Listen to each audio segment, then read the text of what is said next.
PCOD PCOS రావడానికి కారణాలు తెలిస్తే మనం వాటి నుంచి బయటపడవచ్చు. మొట్టమొదటిగా వాటి కారణాలు ఏంటో తెలుసుకుందాం.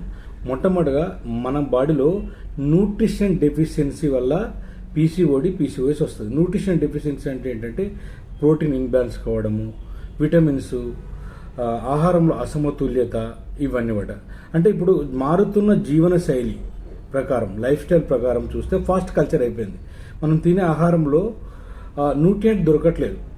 ప్లస్ రెండోది వచ్చేసి అధిక బరువు ఉంటున్నారు, వ్యాయామం తక్కువైపోయింది, ఎక్సర్సైజ్ చేయట్లేదు ఎవరు, నడక కూడా తగ్గిపోయింది. దీనివల్ల కూడా పీసీఓడి పీసీఓఎస్ వచ్చే అవకాశము ఎక్కువ ఉంది.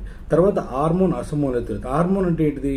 వాళ్ళకు thyroid, estrogen, progesterone and androgen, మగవారి నుండి ఆండ్రోజన్ హార్మోన్ కూడా ఇన్బ్యాలెన్స్ వల్ల కూడా మనకు పీసీఓడి పీసీఓఎస్ ఖచ్చితంగా ఏర్పడుతుంది. తర్వాత ఇన్సులిన్ రెసిస్టెన్స్ అంటాం దీన్ని. ఇన్సులిన్ రెసిస్టెంట్ అంటే మన బాడీలో ఉత్పత్తి ఇన్సులిన్ మన సెల్ తీసుకోకపోవడం వల్ల మన బాడీలో ఆ పార్ట్లో ఏదైతే మనము పీసీఓడి పీసీఓఎస్ వస్తుంది అనుకుంటున్నామో అండాశయం ఆ పార్ట్లో అక్కడ ఇన్సులిన్ నిరోధకత అంటే ఇన్సులిన్ తీసుకోకపోవడం వల్ల అక్కడ షుగర్ పెరిగి అక్కడ కూడా మనకు వచ్చే అవకాశం అయితే ఎక్కువ ఉంది. తర్వాత వంశపారంపర్యం కూడా వచ్చొచ్చు 5% వరకు. వంశపారంపర్యం అంటే ఏం లేదు, మన మదర్కు, అమ్మమ్మకు వాళ్ళకు కూడా ఉండి ఉంటే, అంటే వాళ్ళ అలవాటు మనకు ఉంటాయి కదా ఆటోమేటిక్గా, వాళ్ళకు కూడా ఉండి ఉంటే మనకు కూడా వచ్చే అవకాశాలు ఒక 5% ఉండొచ్చు. తర్వాత నిద్ర లేకపోవడం, ఇదైతే మనం చేసుకున్నదే. నిద్ర లేకపోవడం వల్ల మన ఆర్గన్స్ కరెక్ట్ వర్క్ చేయకపోవడం వల్ల ఆ ప్లేస్లో పీసీఓడి కానీ పీసీఓఎస్ కానీ ఏర్పడే అవకాశం ఉంటుంది. తర్వాత అధిక ఒత్తిడి వల్ల మన హార్మోన్స్ అన్నీ కూడా స్తబ్దంగా మారిపోయి ఒత్తిడికి లోనైపోయి రక్త ప్రసరణ తగ్గి ఇదంతా జరుగుతుంది. తర్వాత ఐరన్ లోపాల వల్ల, ఐరన్ లోపాలు అంటే ఏంటి?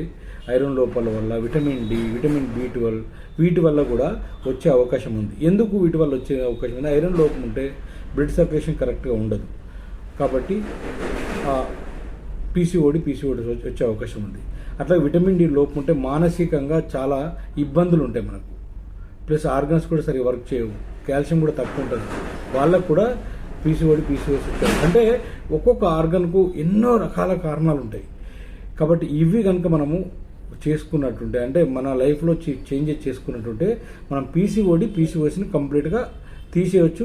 ఇన్ఫెర్టిలిటీ ప్రాబ్లం రాకుండా, అంటే పిల్లలుగా పుట్టబడడానికి పెద్ద కారణం అదే చెప్తున్నాం మనం ఇక్కడ డాక్టర్స్ అందరూ కూడా, దాన్ని కూడా కాపాడుకోవచ్చు. ఒకవేళ మీకు ఇంకేమైనా డౌట్స్ ఉంటే మన హెల్దీ లివింగ్ కమ్యూనిటీ ఉంది, లేకుంటే నాకు కామెంట్ పెట్టండి, నేను మీతోటి ఖచ్చితంగా ఎక్స్ప్లెయిన్ చేసే ప్రయత్నం చేస్తాను. ఈ వీడియో మీకు నచ్చినట్టే లైక్ చేయండి, షేర్ చేయండి, సబ్స్క్రైబ్ చేయండి.